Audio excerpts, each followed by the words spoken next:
नमस्ते दोस्तों, मैं प्रोफेसर सुभाष कुरुक्षेत्र यूनिवर्सिटी कुरुक्षेत्र से एक बहुत ही चिंताजनक बात आपके साथ साझा कर रहा हूं कि जो हमारे विद्यार्थी हैं वो पता नहीं कहां से इस तरह की इतिहास के बारे में उसके बारे में ऐसी गैर तथ्यात्मक और भ्रामक बातें अपने दिमाग में धारण करके लेकर के आते हैं।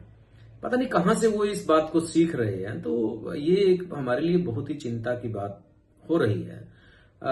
हर रोज ही कोई ना कोई विद्यार्थी इस तरह के सवाल लेकर के आता है।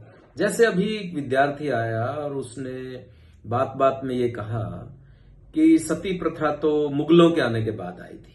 और मुझे ये बात समझ में आ गई कि वो मुसलमानों को मुगलों के बराबर ही देख रहा है। उसको इतना पता नहीं है कि मुगलों के अलावा भी यहाँ पे मुसलमान आए थे, तुर्क आए थे, अफगान, पठान, कितनी तरह की वैरायटी यहाँ पे मुस्लिम्स की आई थी, अलग अलग जगह से, अलग अलग कल्चर से।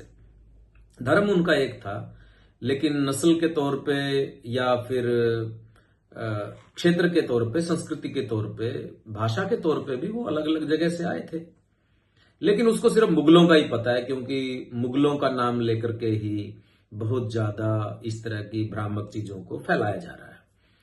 जैसे कहा कि मुगलों के आने के बाद सती प्रथा भारत में आई थी और इसलिए कि अपनी इज्जत बचाने के लिए औरतें इस तरह का जौहर करती थी।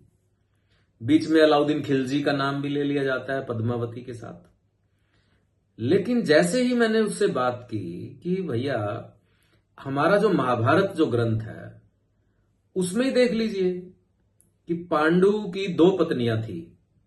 एक कुंती जिसके 3 बेटे थे, युधिष्ठिर, भीम और अर्जुन, और दूसरी पत्नी का नाम था माद्री, जो मद्र देश की राजकुमारी थी, वहां की रहने वाली थी। उसके 2 बेटे थे, नकुल और सहदेव।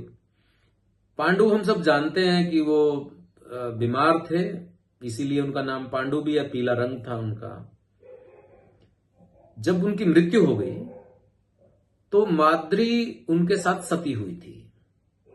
अब जैसे ही मैंने ये उसको संकेत किया बच्चे को, तो वो चक्कर में पड़ गया। तो वो कहने लगा कि नहीं, मुझे तो मैंने कितनी बार यही व्हाट्सएप के ऊपर पढ़ा है कि सती प्रथा मुगलों के आने के बाद आई थी।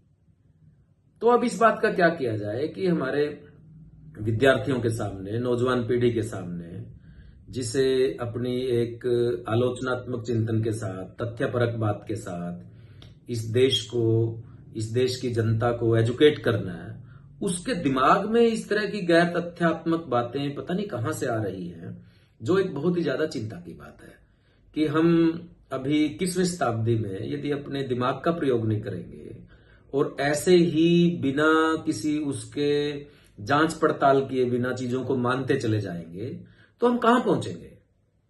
बेशक ये पॉलिटिकल तौर पे हमारी कोई भी पोजीशन हो सकती है, किसी पार्टी की विचारधारा से जुड़े हुए हो सकते हैं, लेकिन हमारे इतिहास को, हमारी संस्कृति को और उसमें हुई हुई घटनाओं को इनकार करना, इससे हम कहां पहुंचेंगे। मुझे तो नहीं लगता कि इससे किसी राजनीति का या देश का कोई भला होने वाला है। कुछ समय के लिए हो सकता है किसी पॉलिटिकल पार्टी को कुछ फायदा मिले, लेकिन अपने लोगों को मूर्ख बना करके, बेवकूफ बना करके क्या मिलने वाला है। मुझे नहीं लगता कि जिन लोगों को मूर्ख बनाया जा रहा है वो उनके हितैषी हैं। तो प्यारे विद्यार्थियों और दोस्तों, इस बात को गौर करने की जरूरत है कि हम ऐसा ना हो कि हमारे दिमागों में इस तरह का कूड़ा भरता चला जाए और हम एक समय के बाद क्या से क्या बन जाए।